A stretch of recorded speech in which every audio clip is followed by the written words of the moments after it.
Harry Potter and the Philosopher's Stone, Part 10. The Bard here, continuing where we left off. Mrs. Dursley had had a nice, normal day. She told him over dinner all about Mrs. Nextdoor's problems with her daughter, and how Dudley had learnt a new word. Won't. Mr. Dursley tried to act normally, and when Dudley had been put to bed, he went into the living room in time to catch the last report on the evening news.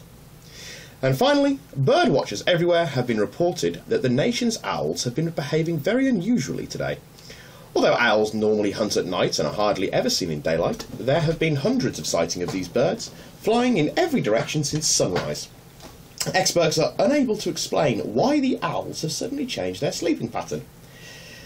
The newscaster allowed himself a grin. Most mysterious. And now, over to Jim McGruffin with the weather. Going to be any more showers of owls tonight, Jim? Well, Ted, said the weatherman, I don't know about that, but it's not only the owls that have been acting oddly today. Viewers as far apart as Kent, Yorkshire and Dundee have been phoning in to tell me that instead of the rain I had promised yesterday, they've had a downpour of shooting stars. Perhaps people have been celebrating bonfire night early. It's not until next week, folks, but I can promise a wet night tonight. Mr. Dursley sat frozen in his armchair. Shooting stars all over Britain? Owls flying by daylight? Mysterious people in cloaks all over the place? And a whisper about the Potters. Mrs. Dursley came into the living room carrying 2 cups of tea. It was no good. He'd have to say something to her. He cleared his throat nervously. Petunia, dear, you haven't heard from your sister lately, have you? As he had expected, Mrs. Dursley looked shocked and angry. After all, they normally pretended she didn't have a sister. No, she said sharply. Why? Funny stuff on the news, Mr. Dursley mumbled. Owls shooting stars, and there are a lot of funny looking people in town today. So? Snapped Mrs. Dursley. Well, I just thought maybe it was something to do with, her crowd. Mrs. Dursley sipped her tea through pursed lips. Mr. Dursley wondered whether he'd dared tell her he'd heard the name Potter. He decided he didn't dare. Instead, he said as casually as he could, their son. He'd be about Dudley's age now, wouldn't he? I suppose so, said Mrs. Dursley stiffly. What was his name again? Howard, isn't it? Harry. Nasty common name, if you ask me. Oh, yes, said Mr. Dursley, his heart sinking horribly. Yes, I quite agree. He didn't say another word on the subject, as they went upstairs to bed. While Mrs. Dursley was in the bathroom, Mr. Dursley crept to the bedroom window and peered down into the front garden. The cat was still there. It was staring down Privet Drive as though it were waiting for something. Was he imagining things? Could all this have anything to do with the Potters? If it did, if it got out they were related to a pair of... well, he didn't think he could bear it. The Dursleys got into bed. Mrs. Dursley fell asleep quickly, but Mr. Dursley lay awake, turning it all over in his mind. His last comforting thought, before he fell asleep, was that even if the Potters were involved, there was no reason for them to come near him and Mrs. Dursley. The Potters knew very well what he and Petunia thought about them and their kind. He couldn't see how he and Petunia could get mixed up in anything that might be going on. He yawned and turned over. It couldn't affect them. How very wrong he was. Mr. Dursley might have been drifting into an uneasy sleep, but the cat on the wall outside was showing no sign of sleepiness. It was sitting as still as a statue, its eyes fixed unblinkingly on the far corner of Privet Drive. It didn't so much as quiver when a car door slammed on the next street, nor when 2 owls swooped overhead. In fact, it was nearly midnight before the cat moved at all. A man appeared on the corner. The cat had been watching. Appeared so suddenly and silently you'd have thought he'd just popped out of the ground. The cat's tail twitched and its eyes narrowed. Nothing like this man had ever been seen on Privet Drive. He was tall, thin and very old, judging by the silver of his hair and beard, which were both long enough to tuck into his belt. He was wearing long robes, a purple cloak that swept the ground, and high-heeled, buckled shoes. His blue eyes were light, bright and sparkling behind half-moon spectacles, and his nose was very long and crooked, as though it had been broken at least twice. This man's name was Albus Dumbledore. Albus Dumbledore didn't seem to realise that he had just arrived in a street where everything from his name to his boots was unwelcome. He was busy rummaging in his cloak, looking for something. But he didn't seem to realise he was being watched, because he suddenly looked up at the cat, which was still staring at him from the other end of the street. For some reason, the sight of the cat seemed to amuse him. He chuckled and muttered, "I should have known." He found what he was looking for in his inside pocket. It seemed to be a silver cigarette lighter. He flicked it open, held it in the air, and clicked it. The nearest street lamp went out with a little pop. He clicked it again. The next lamp flickered into darkness. 12 times he clicked the put-outer, until the only lights left on the whole street were 2 tiny pinpricks in the distance, which were the eyes of the cat watching him.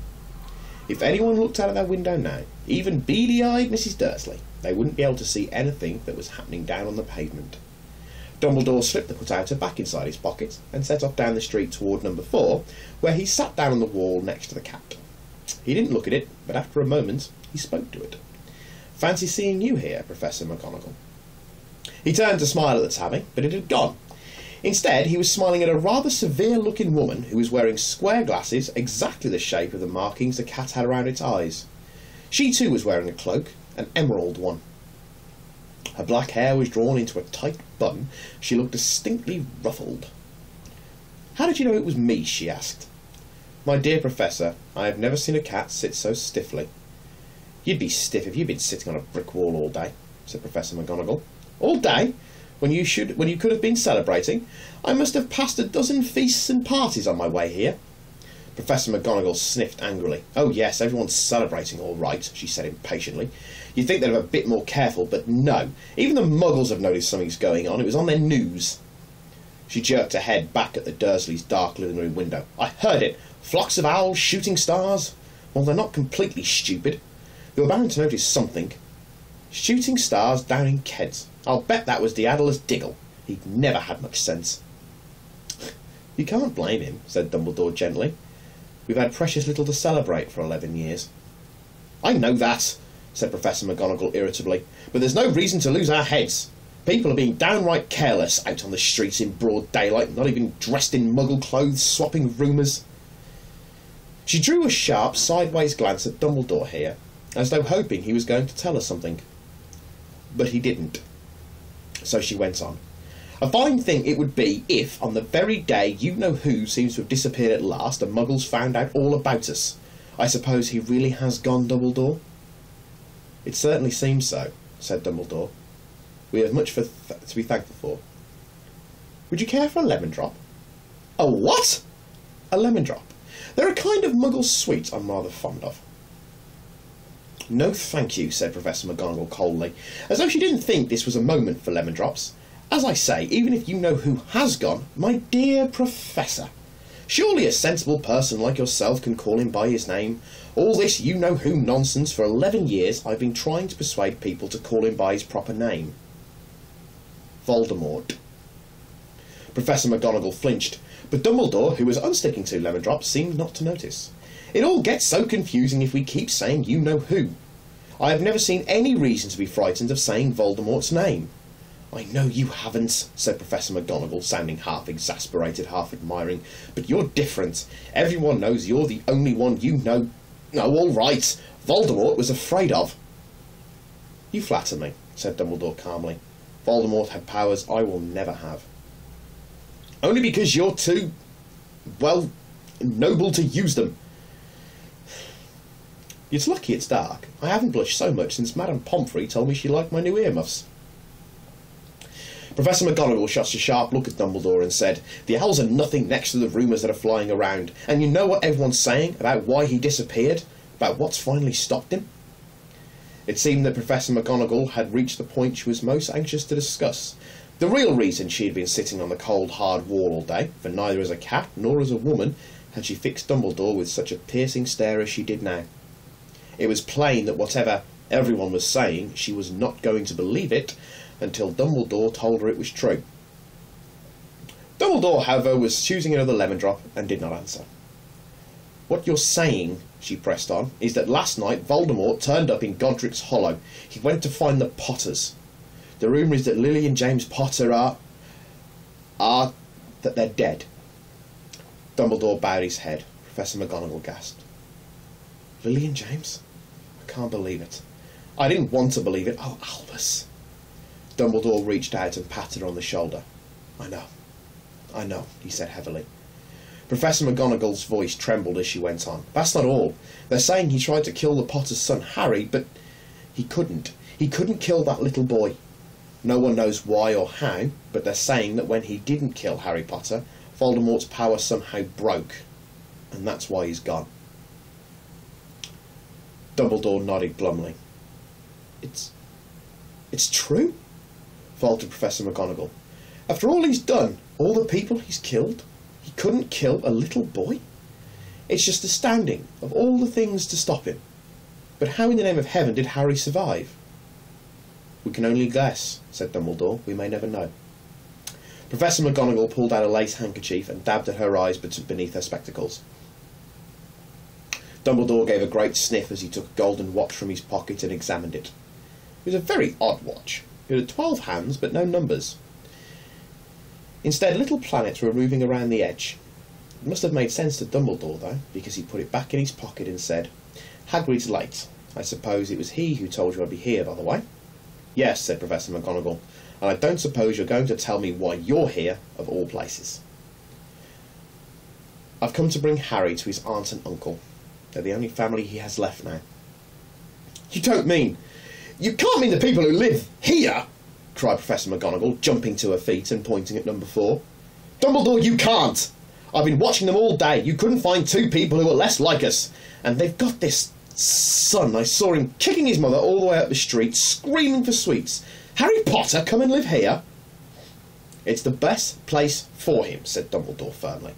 His aunt and uncle will be able to explain everything to him when he's older. I've written them a letter. A letter? Repeated Professor McGonagall faintly, sitting back down on the wall. Really, Dumbledore, you think you can explain all this in a letter? These people will never understand him. He'll be famous, a legend. I wouldn't be surprised if today was known as Harry Potter Day in the future. There'll be books written about Harry. Every child in our world will know his name. Exactly, said Dumbledore, looking very seriously over the top of his half-moon glasses. It would be enough to turn any boy's head. Famous before he can walk and talk. Famous for something he won't even remember. Can't you see how much better off he'll be growing up away from all that until he's ready to take it? Professor McGonagall opened her mouth, changed her mind, swallowed, and said, Yes, you're right, of course. But how is the boy getting here, Dumbledore? She eyed his cloak suddenly as she thought she might be hiding Harry underneath it. Hagrid's bringing him. You think it wise to trust Hagrid with something as important as this? I would trust Hagrid with my life, said Dumbledore. I'm not saying his heart isn't in the right place, said Professor McGonagall grudgingly, but you can't pretend he's not careless. He does tend to... What was that? A low rumbling sound had broken the silence around them. It grew steadily louder as they looked up and down the street for some sign of a headlight. It swelled to a roar, and they both looked up at the sky, and a huge motorcycle fell out of the air and landed on the road in front of them. If the motorcycle was huge, it was nothing to the man sitting astride it. He was at least twice as tall as a normal man, and at least 5 times as wide. He looked simply too big to be allowed, and so wild. Long tangles of bushy black hair and beard hid most of his face. He had hands the size of trash can lids, and his feet in the leather boots were like baby dolphins. In his vast muscular arms he was holding a bundle of blankets. Hagrid, said Dumbledore, sounding relieved. At last. And where did you get that motorcycle? Borrowed it, Professor Dumbledore, sir, said the giant, carefully climbing off the motorcycle as he spoke. Young Sirius Black lent it to me. I've got him, sir. No problems, were there? No, sir. House was almost destroyed, but I got him out all right before the muggles started swarming around. He fell asleep as we were flying over Bristol. Dumbledore and Professor McGonagall bent forward over the bundle of blankets. Inside, just visible, was a baby boy, fast asleep. Under a tuft of jet black hair over his forehead, they could see a curiously shaped cut, like a bolt of lightning. Is that where... whispered Professor McGonagall. Yes, said Dumbledore. He'll have that scar forever. Couldn't you do something about it, Dumbledore? Even if I could, I wouldn't. Scars can come in handy. I have one myself above my left knee that is a perfect map of the London Underground. Well, give him here, Hagrid. We'd better get this over with. Dumbledore took Harry in his arms and turned toward the Dudleys' house. Could I say goodbye to him, sir? Asked Hagrid. He bent his great shaggy head over Harry and gave what must have been a very scratchy, whiskery kiss. Then suddenly Hagrid let out a howl like a wounded dog. Shh! Hissed Professor McGonagall. You'll wake the Muggles! Sorry, sobbed Hagrid, taking out a large spotted handkerchief and burying his face in it. But I can't stand it. Lily and James dead, and poor little Harry off to live with the Muggles. Yes, it's all very sad, but get a grip on yourself, Hagrid, or we'll be found, Professor McGonagall whispered, patting Hagrid gingerly on the arm, as Dumbledore stepped over the low garden wall and walked to the front door. He laid Harry gently on the doorstep, took a letter out of his cloak, tucked it inside Harry's blankets, and then came back to the other two. For a full minute the three of them stood and looked at the little bundle. Hagrid's shoulders shook. Professor McGonagall blinked furiously, and the twinkling light that usually shone from Dumbledore's eyes seemed to have gone out. Well, said Dumbledore finally, that's that. We've no business staying here. We may as well go and join the celebrations. Yeah, said Hagrid in a very muffled voice. I bet gets this bike back away. Good night, Professor McGonagall. Professor Dumbledore, sir. Wiping his streaming eyes on his jacket sleeve, Hagrid swung himself into the motorcycle and kicked the engine into life. With a roar, it rose into the air and off into the night. I shall see you soon, I expect, Professor McGonagall, said Dumbledore, nodding to her. Professor McGonagall blew her nose in reply. Dumbledore turned and walked back down the street. On the corner he stopped and took out the silver put-outer.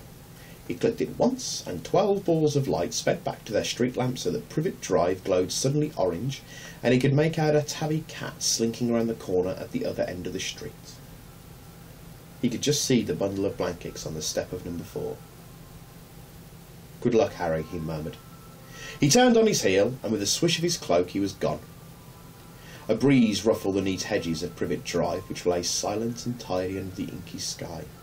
The very last place you would expect astonishing things to happen. Harry Potter rolled over inside his blankets without waking up. One small hand closed on the letter beside him, and he slept on, not knowing he was special, not knowing he was famous, not knowing he'd be woken in a few hours' time by Mrs. Dursley's scream as she opened the front door to put out the milk bottles, nor that he would spend the next few weeks being prodded and pinched by his cousin Dudley. He couldn't know that at this very moment people meeting in secret all over the country were holding up their glasses and saying hushed voices, "To Harry Potter, the boy who lived." Thus ends chapter 1. We shall resume next time with chapter 2.